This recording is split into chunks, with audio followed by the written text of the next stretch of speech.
வணக்கம். சற்று முன் கிடைக்கப்பெற்ற மிக முக்கியமான செய்தி ஒன்று வெளியாகி உள்ளது. தமிழகத்தில் நடக்கக்கூடிய ஒட்டுமொத்த பிரச்சனைக்கும் தலைமையாக திமுக தான் இருக்கிறது என்று கடந்த சில நாட்களாகவே தமிழகத்தில் எதிர்க்கட்சியினர்கள் போராட்டத்தை நடத்தி வருகிறார்கள். நேற்று முழுவதுமாக அதிமுகவினர்கள் போராட்டத்தை நடத்தி வந்த நிலையில் கல்லூரி மாணவிக்கு ஏற்பட்டுள்ள இந்த நிலைமைக்கான இறுதி முடிவு குற்றவாளிகளை கைது செய்யாமல் திமுக பின்னணியில் இருப்பதால் இந்த வழக்கில் பல்வேறு குற்றங்கள் மாற்றப்பட்டு வருவதாகவும் முழுமையாக ஞானசேகரன் மீதுதான் இந்த பழி போடப்படுவதாகவும் கடுமையான விமர்சனத்தை எதிர்க்கட்சி தலைவர் எடப்பாடி பழனிசாமி அவர்கள் விமர்சனம் செய்திருந்தார்.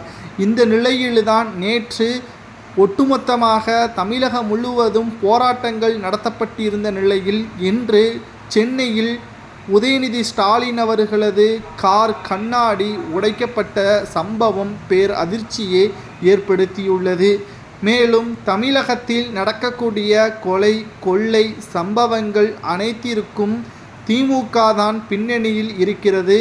திமுகவின் நிர்வாகிகள் தான் இதை செய்கிறார்கள்.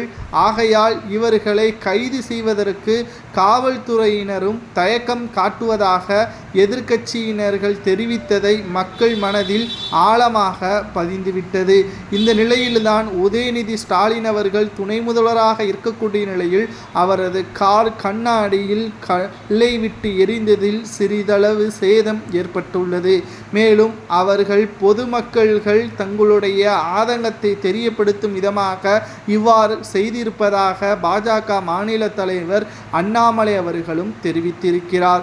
3 நாட்களுக்கு முன்பாக சென்னையில் ஒரு மூதாட்டி முதல்வர் ஸ்டாலின் அவர்களது உருவப்படத்தில் செருப்பை எரிந்தும் மண்ணை வீசியும் வீடியோ வைரலாக பரவியது.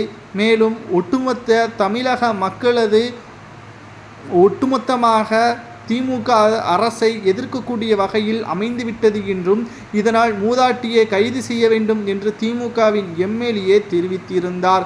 தற்பொழுது திராவிட முன்னேற்ற கழகத்தினர்கள் குற்றவாளியை கைது செய்யாமல் வயதான மூதாட்டியை கைது செய்வதற்கு தனிப்படை அமைத்திருப்பது நியாயமா என்ற கேள்வியையும் தற்பொழுது உதயநிதி கார் கண்ணாடி உடைக்கப்பட்ட நபரையும் தேடுவதாகவும் தற்பொழுது தகவல்கள் வெளியாகி கொண்டிருக்கிறது. மக்கள் தற்பொழுது எதிரியே தேர்வு செய்துவிட்டார்கள். கடும் கோபத்திற்கு ஆளாகிவிட்டார்கள். இனியும் ஓட்டிற்கு பணம் கொடுத்து அவர்களை விலைக்கு வாங்க முடியாது என்று சீமான் அவர்கள் கூறுவது சரியா தவறா என்பதை கமெண்ட் வாயிலாக